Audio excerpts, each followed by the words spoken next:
Hi, இன்றைக்கி நான் different ஸ்டைலில் உப்புமா கலர போகிறேன். கிச்சடின்னு சொல்ல முடியாது, ஒரு டிஃப்ரெண்ட் ஸ்டைல் உப்புமா. எண்ணெய் காஞ்ச உடனே கடுகு போடுறேன்.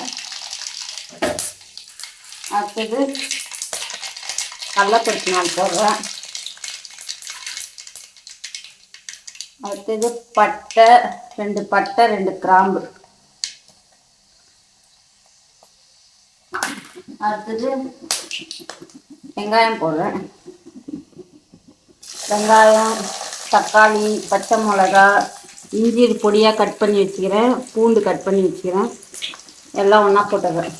கருவேப்பிலெல்லாம், வெங்காயம், ஒரு 4 பச்சை மிளகா, இஞ்சி பொடியாக கட் பண்ணது, பூண்டு பொடியாக கட் பண்ணது எல்லாம் ஒன்றாவே போட்டு தாளிக்கிறேன்.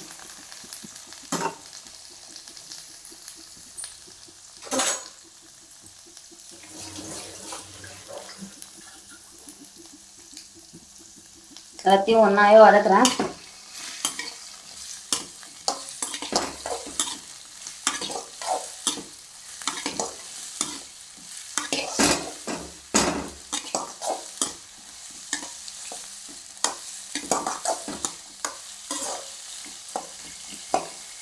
சீக்கிரமாக வதங்கிறதுக்கு கொஞ்சம் உப்பு போட்டுக்கிறேன்.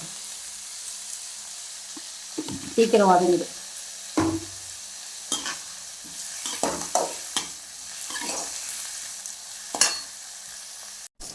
நான் இந்த கப்பில் ரவை, இந்த கிண்ணத்தில் எடுத்துக்கணுங்க ரவை, அதனால் இதில் ரெண்டு ஊற்ற போகிறேன் தண்ணி. வதங்கிடுச்சு நல்லா.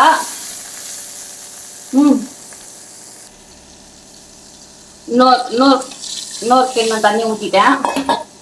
ஒரு கப்பு ரவைக்கு 2.5 கப்பு தண்ணி ஊற்றலாம்.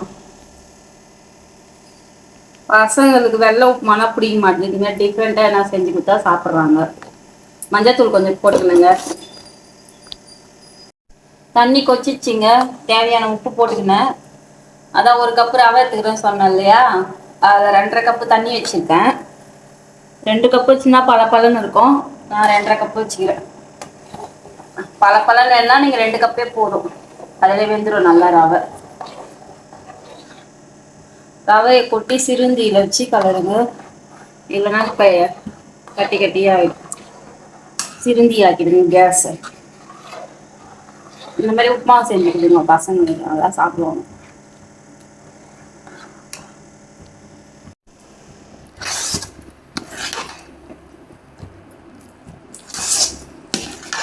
நாகா ரவத்துக்கு நாங்கள் டபுள் ரோஸ்ட் ரவை, சாதா ரவைனா நீங்கள் வறுத்து தாங்க போடணும்.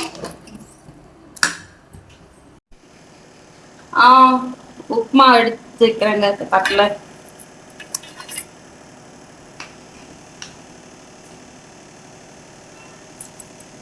சுட உப்புமா ரெடிங்க. சுட உப்புமா ரெடிங்க. சட்னி ஆட் பண்ணிக்கிறேன். Thanks for வாட்சிங்க.